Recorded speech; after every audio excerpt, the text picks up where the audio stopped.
जय शिवराय मित्रांनो, आज आपण पुण्यावरून निघालो आहे लोहगड किल्ल्याला जाण्यासाठी, जो की मावळ भागात स्थित आहे. तर मित्रांनो, आपण आता लोहगडाच्या पायथ्याशी पोचत आलेलो आहे. समोरच आपल्याला लोहगड दिसतोय. तर घेरेवाडी या गावात आपण आता पोचलेलो आहे आणि आपण आता या ठिकाणाहून समोर जाऊन किल्ल्याच्या पायथ्याकडे जात आहोत. तर चला मित्रांनो, आता आपण लोहगडाच्या पायथ्याशी पोचलेलो आहे आणि समोर आपल्याला लोहगड पाहायला मिळतोय. तर या ठिकाणाहून आपण आता ट्रेकिंग सुरू करणार आहोत आणि तुम्ही बघू शकता या ठिकाणी विकेंड असल्यामुळे खूप लोक आलेले आहेत. या ठिकाणी गर्दी आहे गडावरती.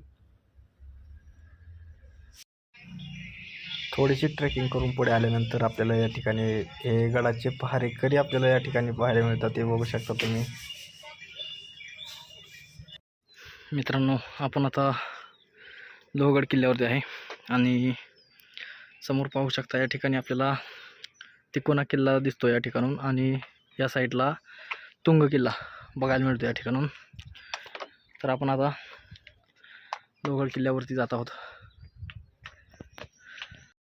मित्रांनो, तर हा समोर आपल्याला पाहायला मिळतो तो आहे गणेश दरवाजा. तर या ठिकाणाहून या गणेश दरवाजामधून आतमध्ये गेल्यानंतर आपल्याला बरंच काही एक्सप्लोअर करायला भेटणार आहे.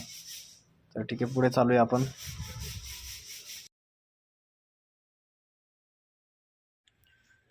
मित्रांनो, गणेश दरवाजातून आतमध्ये आल्यानंतर आपल्याला या ठिकाणी या तोफा पाहायला मिळतात आणि या ठिकाणी एक छोटासा दरवाजा आहे, जे की या दरवाजातून आतमध्ये आल्यानंतर आपल्याला असा म्हणजे असं मंदिरासारखं वाटतं. बुरुज आहे हा. या ठिकाणी बघू शकता ही तोफ आहे तुटलेली आणि या ठिकाणाचा वापर जर समजा खालून परकीय शत्रू जर आक्रमणासाठी आले तर त्यांच्यावरती गरम तेल वगैरे इथूनच टाकत असावेत, यासाठी याचा उपयोग केला जात असावा.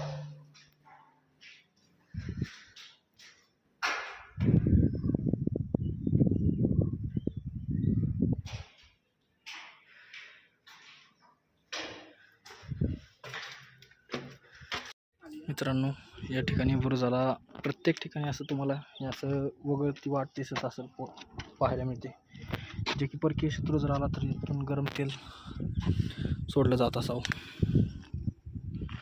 यासाठी याचा उपयोग केला जात असत. आणि हा लोहगड आहे आणि समोरच आपल्याला या ठिकाणी विसापूर पाहायला मिळतो. बघा, या ठिकाणी आपण आता लोहगडावर आलेलो आहोत आणि या ठिकाणाहून आपल्याला या ठिकाणी किल्ले विसापूर या ठिकाणी पाहायला मिळतो आणि समोर पाहू शकता तुम्ही किल्ले तुंग हा समोर आहे. किल्ले तुंग आणि या ठिकाणी किल्ले तिकोना हा देखील आपल्याला या ठिकाणाहून पाहायला मिळतो.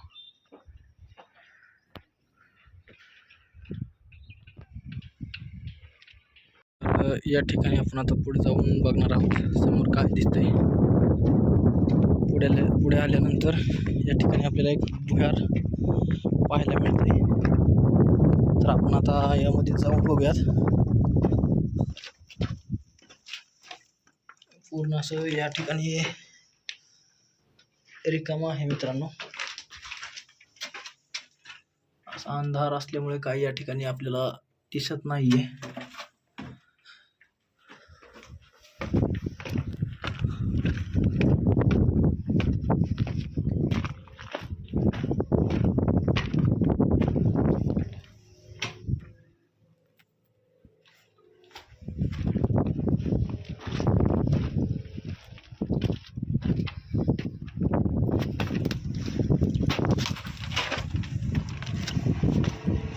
या ठिकाणाहून बाहेर आल्यानंतर मित्रांनो पाहू शकता या ठिकाणाहून छोटीशीच वाट आहे.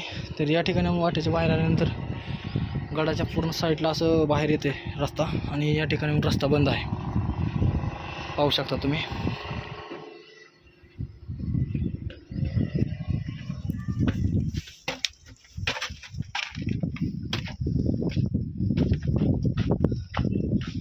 शत्रूंची दिशाभूल करण्यासाठी शक्यतो हा रस्ता बनवण्यात आला असावा.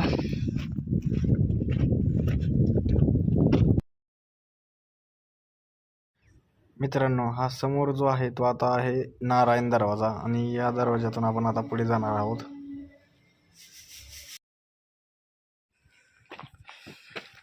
नारायण दरवाजाच्या पुढे आल्यानंतर हा जो बुरुज आहे या ठिकाणी आपण आता जात आहोत. हे पहा मित्रांनो, बुरुजाच्या वरती आल्यानंतर बरोबर आपण आता नारायण दरवाजा आहे खाली आणि बरोबर त्याच्यावरती आपण आणि हे बघा या ठिकाणी आपल्याला एक बोल दिसत आहे ते की जुन्या काळी बरोबर गरम तेल यातून टाकत असावे जर परकीय शत्रूंचं आक्रमण झालं तर.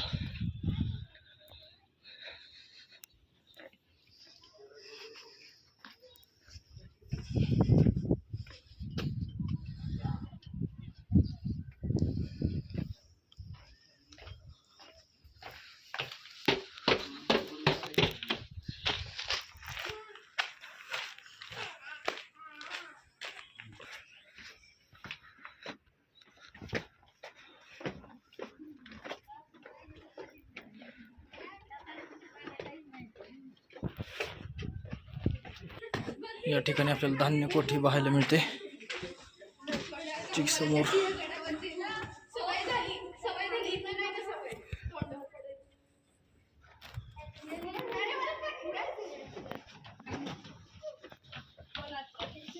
हे काही नाहीये तुला माहिती काय झालं आम्ही सरस ये पटकन तू थकली नाही सरस गडवर गेलेलो तुझे फोटो काढले मागे काढले.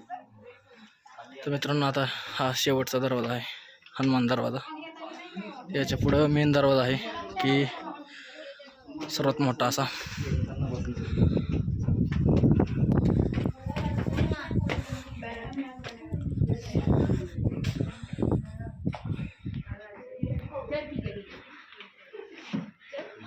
हा आहे महादरवाजा.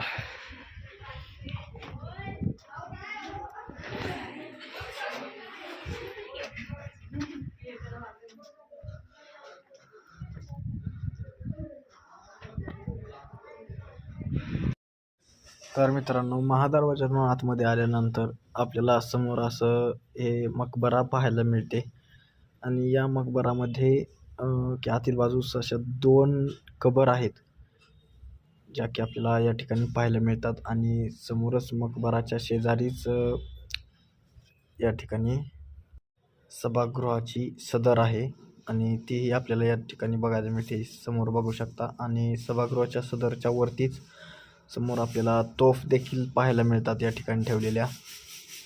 ते देखील आपण या ठिकाणून पाहू शकतो आणि या ठिकाणचा एरिया खूप असा मोठा आहे. तर या ठिकाणाहून आपण आता पुढे जाऊया.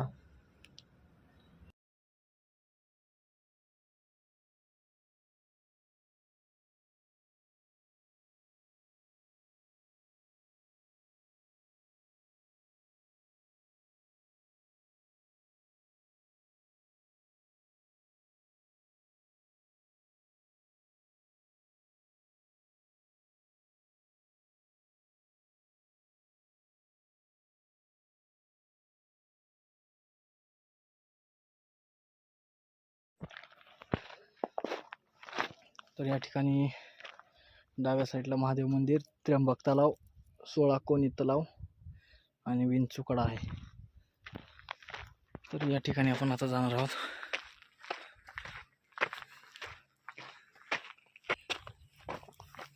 तर मित्रांनो, हे आपल्याला जो समोर दिसतंय ते महादेव मंदिर आहे.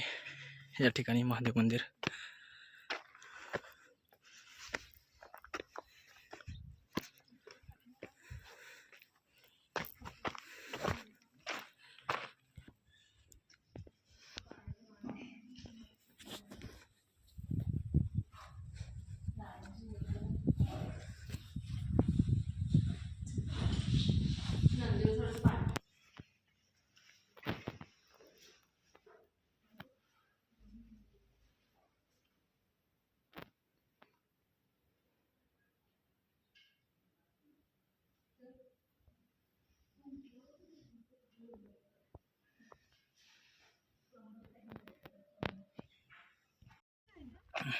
या महादेव मंदिराच्या शेजारीच असा त्र्यंबक तलाव आहे. हे बघा.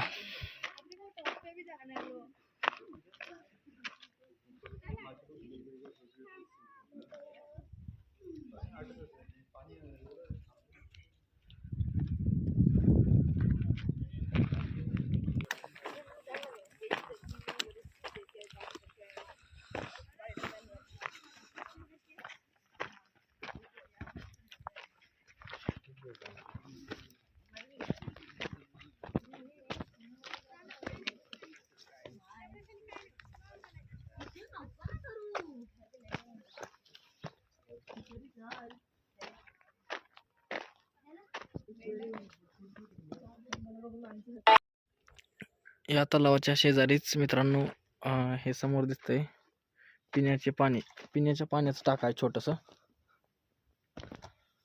ते बघू शकता तुम्ही.